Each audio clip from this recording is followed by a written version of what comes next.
Bale pinatay ko yung ano, nagvo-voice nag nag voice over na lang po ako kasi yung music niya is napakalakas. Then hindi rin natin maintindihan kung ano yung music.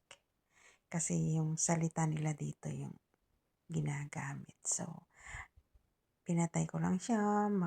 Kasi naman kapagka may music, magkakaproblema tayo. So, ito lang. Just panoorin lang po natin yung ginagawa nila.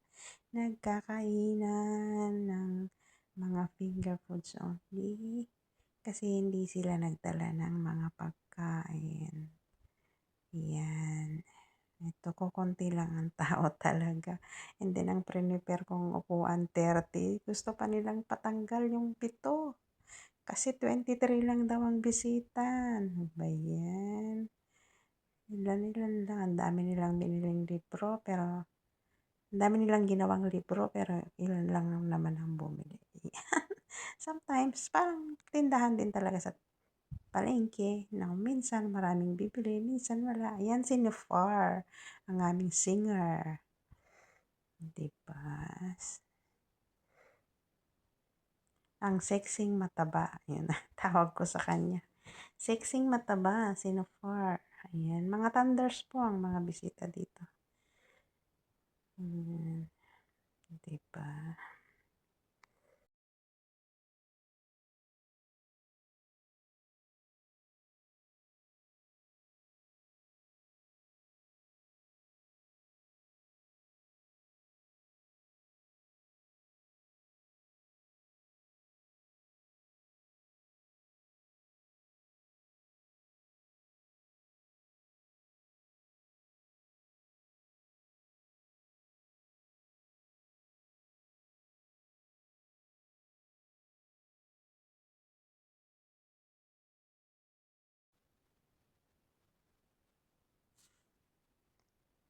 Ayan, ito ang kanyang aming venue, the background. Ginawa kasi ang launching ng book. Tanghaling tapat, 12:00 mag-start. Kaya yan, ang init-init. So, magtitiis sila tapos ang dami pang lamok. Ay, ganyan.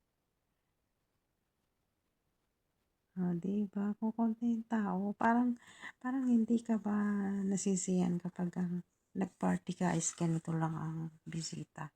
Kasi mostly kasi pag gagawa sila ng launching of book, marami talagang tao. Ito lang yung pinakamaliit. So, hindi na kumuha ng kasama ko. Dati pag ganitong may launching, may kasama talaga ako.